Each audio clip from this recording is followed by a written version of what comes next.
Alô, meus queridos alunos. Mais um encontro de geografia com os senhores. Tranquilo, tranquilo, tranquilo. Sempre vale a mesma dica. Escuta, assista, olhe, ouça, anote, corre atrás, faz o exercício, faz outro, mas não deixe de fazê-lo, tá?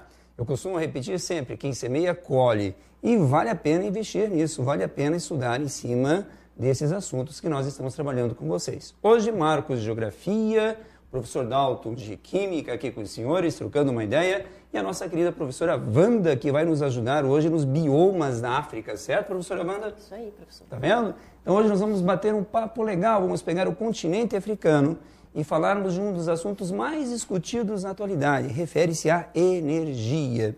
Então, introduzindo a aula, questões agrárias, políticas, regionais do continente africano com vocês no primeiro momento. Vou pedir uma atenção dobrada em relação à África. Por quê? A África continua sendo o grande palco neste ano passado, retrasado. Questão da miséria, da instabilidade política, as questões ambientais, as questões dos grandes fluxos migratórios, ondas de imigração da África para a Europa, principalmente. Então, vale a pena prestar atenção, vale a pena entender este assunto. Eu faço a introdução do enunciado e depois eu acrescento um montão de informações sobre o continente africano. Combinado? Então vamos lá para o comando da questão, para nós termos uma ideia aí. Diz questão na agrária e na África, diz questão número 20, olha só, 2012. Diz, a singularidade da questão da terra na África colonial, olha que legal, terra na África colonial, é a expropriação por parte do colonizador e as desigualdades raciais no acesso à terra. Pergunto aos senhores, como professor, há alguma novidade nesse comando? Expropriação, questão racial no continente africano. E o texto diz África colonial. Se eu voltar lá no período colonial, século XVII, XVIII, XIX, entrando no século XX, não mudou nada. Literalmente não mudou nada. Então, vale a pena ficar atento para essa situação. Mas no processo histórico colonial, a ocupação da África se deu nos seus limites, próximo ao litoral. No século XIX para o século XX, no colonialismo, ou neocolonialismo ou imperialismo, a ocupação se deu para o interior. Deixaram de procurar na África a exploração de mão de obra escrava. Agora começa a procurar matéria-prima. E no século XX, segunda metade, nós tivemos a descolonização do continente africano. Século XX, segunda metade. A África hoje, final do século XX, início do século XXI, já é um continente sem a intervenção direta da Europa, ou seja, países independentes, mas continua a manter uma relação de dependência tecnológica, industrial, financeira do velho continente. O que isso quer dizer? Que eu posso afirmar que a África ainda está sob uma enorme influência da Europa. Porém, nos últimos 10 anos, outros países começaram a investir na África, a expropriar o continente africano dos seus recursos naturais. Mas como isso? Só a Europa? Não. Por favor, não esqueça. Países do Oriente Médio, ricos em petróleo, mas com territórios escassos, poucos solos férteis, poucos recursos que não sejam o petróleo. E a China é o grande investidor no continente africano na atualidade. Então eu posso afirmar que hoje o continente africano ele vem sendo expropriado, vem perdendo seus recursos não apenas para a Europa, mas também para países da Ásia. Tudo bem? Então olha só, um breve histórico, colonialismo, neocolonialismo e a atualidade sobre o continente africano. Continuando, diz lá, após a independência, as populações de colonos brancos tenderam a diminuir. Óbvio, né? Apesar de a proporção de terra em posse da minoria branca não ter diminuído proporcionalmente. Mais uma informação muito, muito importante. Quando nós falamos do colonialismo do continente africano, do neocolonialismo, ele se deu em grandes proporções, em grandes propriedades, na qual esse sistema agrícola nós chamamos de plantation. Lembra plantation, quinta série? Grande propriedade, monocultura, produto tropical destinado ao mercado externo, mão de obra escrava, de capital externo, ou seja, quem era dono do plantation correspondia aos países europeus. Olha só que interessante, pessoas europeias. E a produção destinada ao mercado externo. O que mudou do plantation do século XIX, início do século XX, para o século XXI, e final do século XX? A forma de exploração não se dá mais hoje trabalho da terra pela mão de obra escrava, mas se dá pela mão de obra assalariada, mas muito mal remunerada. Ou seja, a população afro, na sua maioria, continua sendo explorada no continente africano. Professor, mas só isso? Não. Eu não posso esquecer que a partir da Revolução Verde, na África ela se deu um pouco mais tarde, década de 80, 90, 2000, o continente passou por um intenso processo de modernização na agricultura. Esta modernização na agricultura tem desencadeado a liberação de mão de obra rural. Ô, professor, mas tadinho, já ganhava mal, salário era péssimo, condições subhumanas. Aí ele perde esse salário e ele é obrigado a migrar para as cidades em função da mecanização agrícola. E o que acontece em relação a essa modernização repentina na agricultura em um curto período de tempo? Um fluxo migratório que todo mundo conhece, que nós chamamos de êxodo rural. Professor, isso quer dizer que milhares, milhões de afros estão migrando das zonas rurais para as áreas urbanas? Sim, isto é assustador?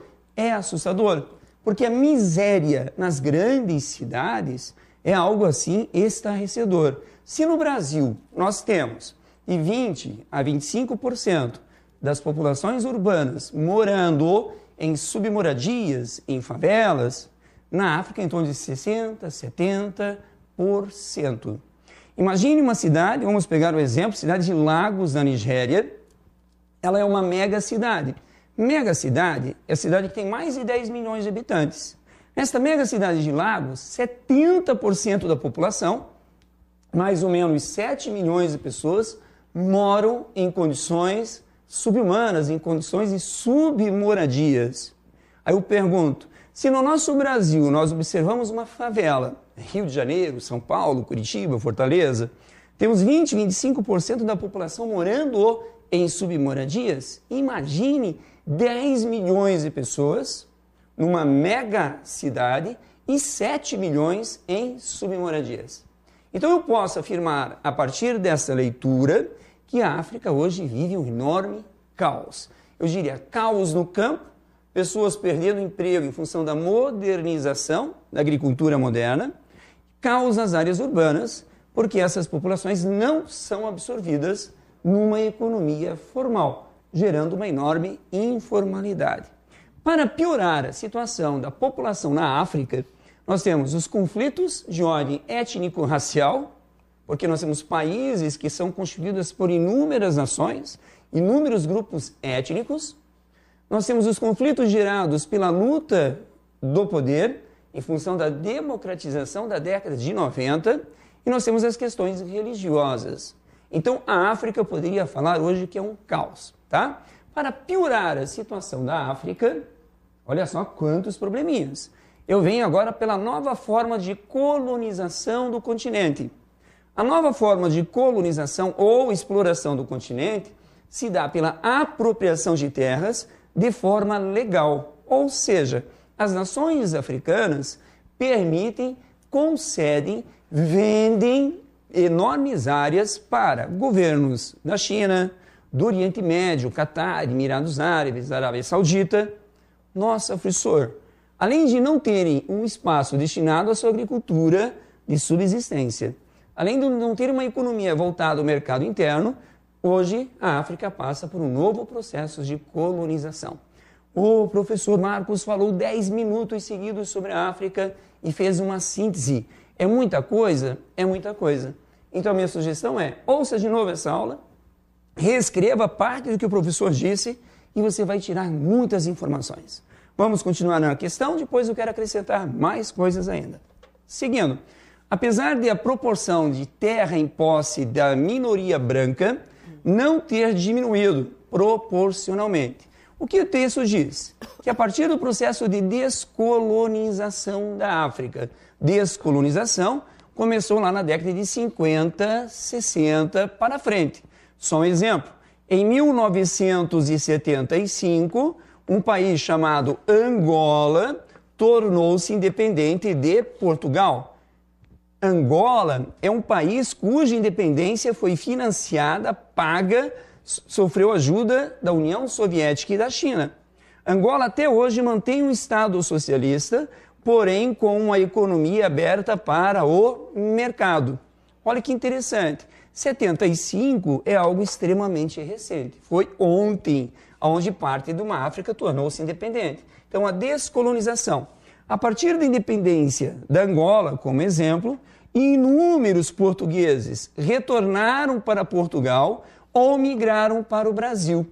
Pessoal, mas por que vieram para o Brasil? Por que migraram para Portugal? Simples. Eu sou de origem lusitana, sou colono na África, agora tenho um poder local, não é mais o poder lusitano, eu vou para um lugar onde eu, Marcos, português, branco, europeu, venha a ser aceito com maior facilidade. Então, na verdade, a cada processo de descolonização em diferentes países da África, ocorreu um enorme fluxo migratório. Eu diria assim que o país que teve maior prejuízo financeiro nesse contexto foi a África do Sul, e não foi pela descolonização. Foi em função de Nelson Mandela e o fim do apartheid. Aí saíram brancos da África do Sul, principalmente os que tinham dinheiro. Migraram, é claro, para a Inglaterra, Estados Unidos, Austrália. Isso, mas por que não para o Brasil? A África do Sul, colonização britânica. Se é a colonização britânica, eles vão retornar para os países de língua inglesa e não de língua portuguesa. Tudo bem? Então vale a pena essa retomada, descolonização. Então, deixou de ser colônia, a minoria branca migra. Mas mesmo assim, grande parte da terra continua na minoria branca ou europeia. Tudo bem? Então vamos usar a África na frente para os senhores. Aqui está em branco, já volto a trabalhar com ele. Com base no texto, uma característica socioespacial e um consequente desdobramento que marcou o processo de ocupação do espaço rural na África subsaariana. Então vamos para algumas informações. Com base no texto, características socioespaciais. Gerou um desdobramento que marcou o processo, de ocupação do espaço rural na África subsaariana. Aí eu pergunto para você, meu querido, o que é essa África subsaariana? Como nós vamos regionalizar o continente africano? Então eu vou traçar para vocês, primeiro, uma visão eurocêntrica da África, que nós adotamos, que está nessa questão do Enem. Falar da África subsaariana, repetindo, é uma visão eurocêntrica. Beleza? Eu acho que a gente pode ir naquele mapinha branco, naquele quadro branco, não podemos? Podemos? Estamos no quadrinho branco. Eu vou tentar desenhar aqui para os senhores o continente africano e dividir a África. Tudo bem? Então vai acompanhando. Rapidão aí, minha cartografia não é das maiores ou das melhores, mas dá para você entender. Ó, cheguei no chifre da África, desci, bacana, contornei a África Equatorial, fiz o Golfo da Guiné. Aqui eu tenho a linha do Equador. Fácil, né? Aqui, para você ter uma localização maior, a Península do Sinai, a Península Arábica desce. Aqui o Estreito de Gibraltar, o sul da Europa, com a Península Itálica, fica fácil de você visualizar. E aqui o famoso Mar Negro, a Turquia e a Ilha de Sicília. Tudo bem? E aqui a nossa ilha de Madagascar. Então, quando nós olhamos o continente africano, ao norte é cortado pelo Trópico de Câncer, ao sul pelo Trópico de Capricórnio, exatamente ao meio, quase ao meio, a linha do Equador. Como é cortado a linha do Equador, eu tenho quase a mesma distância norte quase a mesma distância a sul, eu falo que a África é um continente espelho. Legal, né? Professor, mas você falou na África subsaariana. Então, ao norte da África, eu tenho a famosa região do Maghreb, que é banhada pelo mar Mediterrâneo e parte do Oceano Atlântico. Aqui o famoso Estreito de Gibraltar. Aí, cortado pelo Trópico de Câncer, o enorme, o gigantesco deserto do Saara. Ao sul do Saara, eu tenho uma zona de transição, que seria a zona mais conhecida do mundo, por apresentar o famoso cinturão da fome, na qual nós chamamos de Sahel. Então você já tem que identificar duas regiões, a região do Sahel e o deserto do Saara. A região do Sahel é uma zona de transição entre a África desértica, a África ao norte, com a famosa África subsaariana. Se a África subsaariana está ao sul do deserto do Saara. Geralmente, os livros de geografia mais tradicionais trabalham a África subsaariana como sendo África negra. A África do deserto do Saara, ao norte, Maghreb, Mar Vermelho, Mar Mediterrâneo, eles geralmente trabalham com África branca. Repetindo, esta visão é uma visão eurocêntrica. Por que eu considero a África branca? São descendentes, olha que bacana, dos povos semíticos, semitas, e são descendentes dos povos camíticas, ou camíticos, camitas. Viram que legal? Então, esta regionalização aqui, você tem que saber África branca, África negra ou África subsaariana. Meu questionamento em relação a isso. É um grande erro falar que eu tenho uma África branca, uma África negra. Se você seguir o Vale do Nilo, se você pegar o chifre da África, Somália, Etiópia, Eritreia, a maioria da população é negra. Se eu for ao sul do Nilo ou médio curso do Nilo, eu vou encontrar os núbios. Os núbios são negros. Então, por isso que eu disse que essa divisão da África é uma divisão eurocêntrica. Primeiro, não existe abaixo. Não existe em cima ou embaixo. Norte não está em cima e nem sequer o sul está embaixo. Simples, só, mas como o norte não está em cima? Querido, é uma definição, é uma imposição eurocêntrica. Ó, estou com uma bola, a Terra é uma bola, tudo bem? Eu vou lançar para você a bola, pega a bola. Você pegou a bola na parte de cima, de baixo, do lado. Não existe lado numa esfera. E o planeta Terra é uma esfera. Esferoide, né, para ser mais exato, geoide. Então não existe parte de cima e nem sequer a parte de baixo. Fui claro? Então o termo subsaariana é uma criação eurocêntrica. Combinado? Mas vamos lá. A nossa questão, ela trabalha esta África, a África subsaariana. E o texto diz que ocorre um processo de colonização que se mantém desde o período da descolonização. Então, aquelas grandes propriedades que exerciam o sistema plantation de produção ainda se mantêm. Só que plantation, minoria branca. A grande maioria era explorada com mão de obra. Não esqueça. E hoje ocorre a modernização dos plantations. E hoje também muitas terras na África são exploradas por capitais externos. Eu posso falar do subdesenvolvimento da África. Agora quero entrar em outro detalhe, principalmente na região do Sahel, onde nós temos enormes epidemias de fome. Opa! Epidemia de fome. Nós temos nessas epidemias de fome, fome por inanição e fome, inanição morre, e a famosa fome crônica. Eu tenho certeza que muitos professores de biologia, e essa senhora simpática aqui, ela sabe explicar um pouquinho o que é morrer por inanição e o que é ter uma fome crônica. Pode me ajudar, professora? Inanição é quando você não tem os nutrientes, né, necessários, né, para o seu desenvolvimento, né? Então a criança ela não consegue, né, crescer, né, naquela expectativa que seria que a gente considera como normal, né, pela falta de nutrientes que ela geram sequelas, né? Consequente. Ela não consegue, né, se chegar a uma determinada idade. né? Então, isso seria a questão da inanição. Isso. Ou seja, esse tipo de fome vai gerar sequelas para a vida toda. Com certeza você já deve conhecer alguma pessoa no seu meio, é muito comum no Brasil, é muito triste isso, né?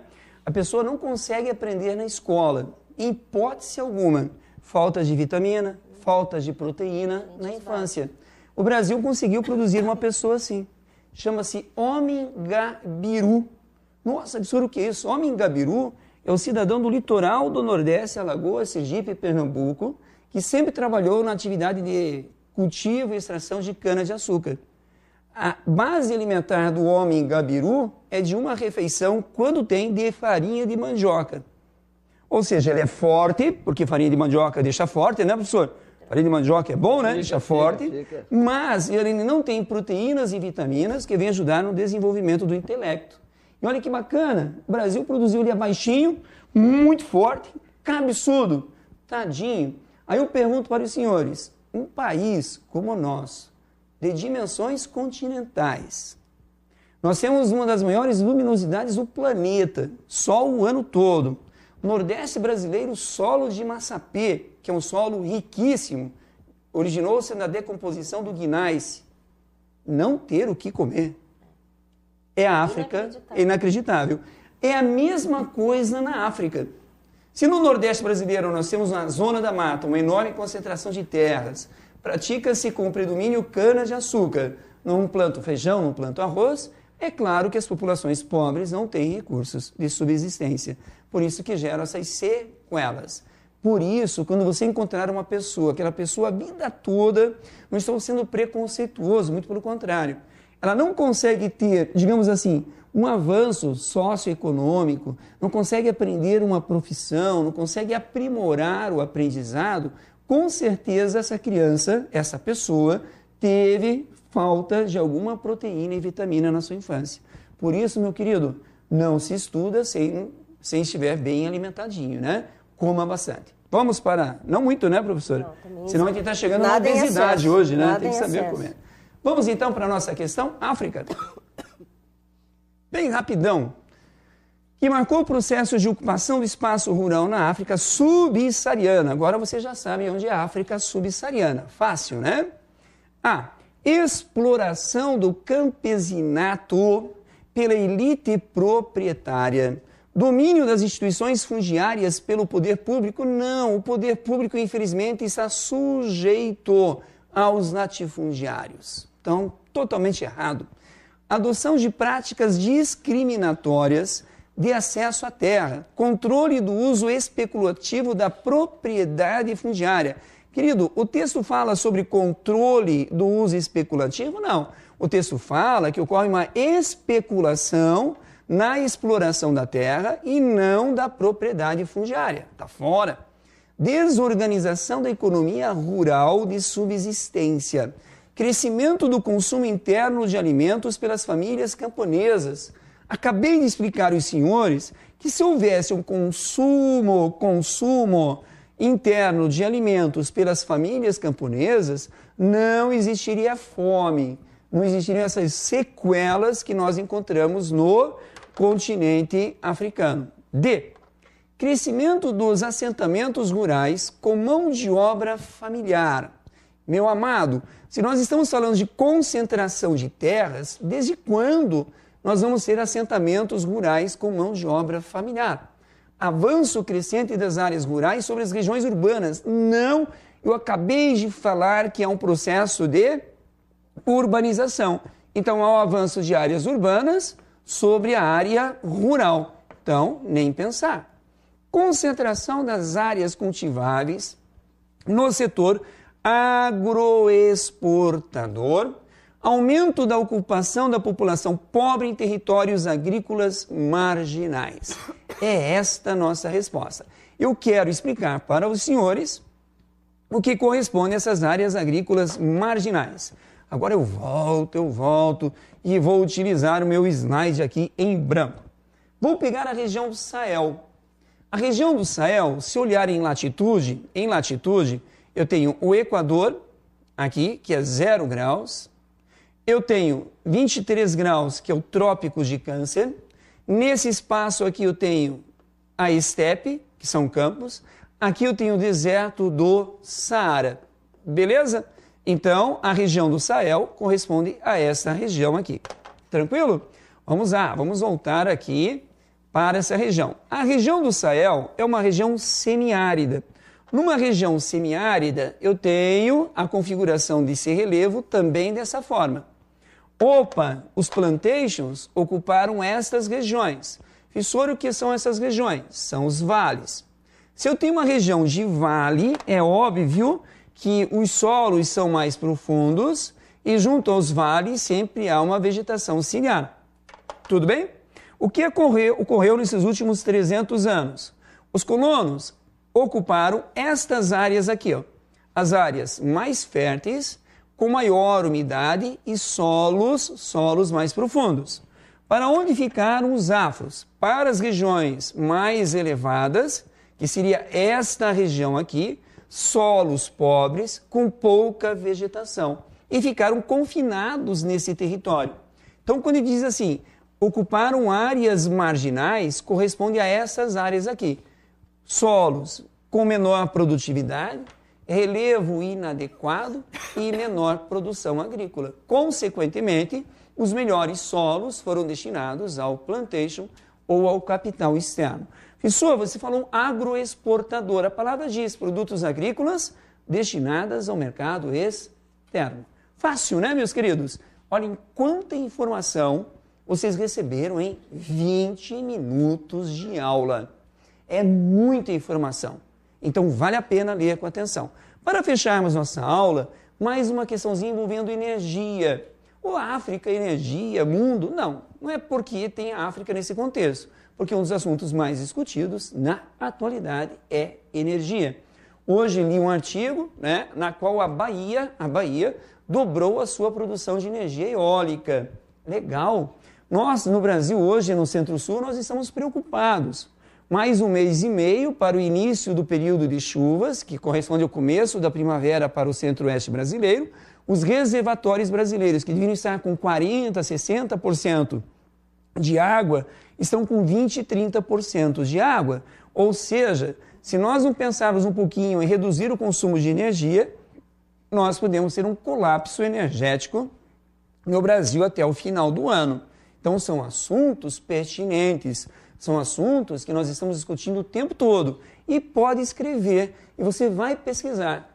Energia renovável, produção sustentável, fontes alternativas de energia, todos os anos cai no Enem. Ou é em geografia, ou é em biologia, ou é em química, ou é em física. Tudo bem? Vamos então para a nossa questão? Vamos pulando aqui rápido. Resposta está ali. Questão 26. A maior parte dos veículos de transporte atualmente é movida por motores a combustão. Olha que legal, motores a combustão, que utilizam derivados de petróleo.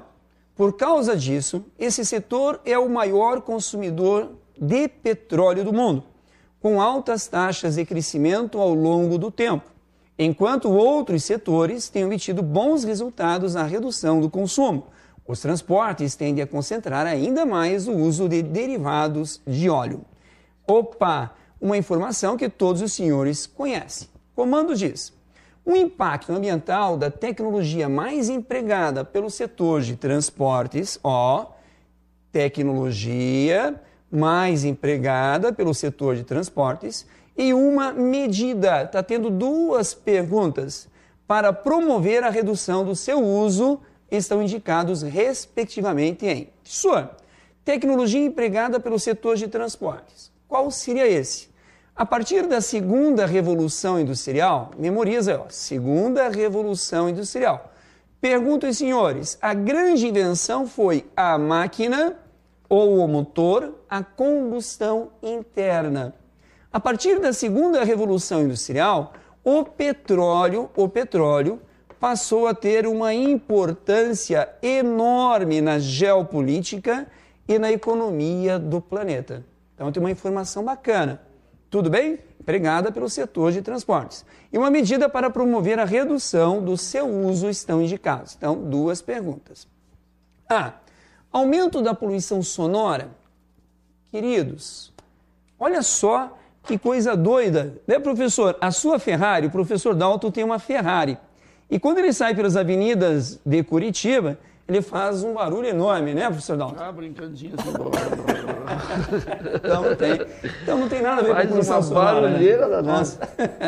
Incidência da chuva ácida. Opa, problema. Estatização da indústria automotiva. Querido, você sabe que estatizar é tornar uma empresa privada numa empresa pública. Então está fora. Derretimento das calotas polares. Opa, uma informação interessante. Incentivo os transportes de massa. Eu acho que essa é a nossa resposta, né? Mas vamos pular aí, deixou legal, vou pôr uma interrogação, mas já colocaria ela. Propagação de doenças respiratórias, pode ser. Distribuição de medicamentos gratuitos. O que a indústria automotiva tem a ver com medicamentos, professor? Não pode, né? Essa é aquela questão que você não pode perder tempo. Não. Elevação das temperaturas médias. Opa, pode ser efeito estufa global. Criminalização da emissão de gás carbônico. O professor Dalton, com a sua Ferrari, que faz 3,5 km por litro, foi criminalizado por esse fato. Queridos, olha aqui, resposta bacana. Vamos já para a resposta, porque eu quero explicar algumas coisas a mais para os senhores. Olha só, no seu caderno de anotações, você vai escrever lá, fontes de energia alternativa. A palavra alternativa em fontes de energia começou a ser utilizado na década de 70, para ser exato, em 1973. Professor, mas por que exato 1973? Em função de uma guerra que ocorreu no Oriente Médio, chamada Guerra do Yom Kippur. Após a Guerra do Yom Kippur, os países árabes produtores de petróleo, membros da OPEP, Organização dos Países Exportadores e Produtores de Petróleo, resolveram utilizar o petróleo como instrumento político. Ou seja, reduziram a oferta do petróleo e aumentaram o valor do petróleo de forma astronômica em um curto período de tempo. O petróleo foi de 2,4 dólares para mais de 11 dólares em um ano. O mundo ocidental não tinha disponibilidade desse recurso financeiro. As nações correram atrás de fontes alternativas que não fossem diretamente os derivados de petróleo, como diesel e como gasolina. O Brasil, logo na sequência, eu diria não logo na sequência, meio devagar, em 75, lançou o projeto Proálcool. Opa, eu mantenho um carro a combustão interna, mas passo a utilizar um outro combustível, renovável, né, professor? Renovável. O professor Dalton, ele é doutor em álcool. Álcool etílico, Combustível. Etanol, né? Etanol. Pode explicar por que nós chamamos de álcool anidro, professor? Me O ajuda? álcool anidro é quando ele está isento de água. O álcool está praticamente puro. Olha só que legal. Então tem o álcool vendido no posto, quando você vai abastecer, é o álcool hidratado. Álcool hidratado. Álcool hidratado. Ele tá Tem água. Ele tem 6% de água. Então olha que bacana. O teu álcool do posto de gasolina tem água. Então nós pagamos caro Álcool por água hidratado. também. Não, tem mais um totalzinho de água, 8% de água. Mas nessa eu faixa. queria ter 10% de aumento no meu salário todo mês. Faz diferença? Faz diferença. Né? No final faz. Para abastecer minha Ferrari faria diferença.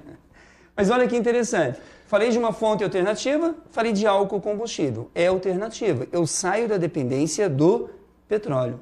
Legal, né? Olha que bacana. Nós gostaríamos de continuar esse bate-papo, mas vai ficar com outro momento. Eu quero preparar uma aula só de energia com os senhores. Hoje ficou mais para a África. Grande abraço, até o próximo encontro daqui a algum tempinho.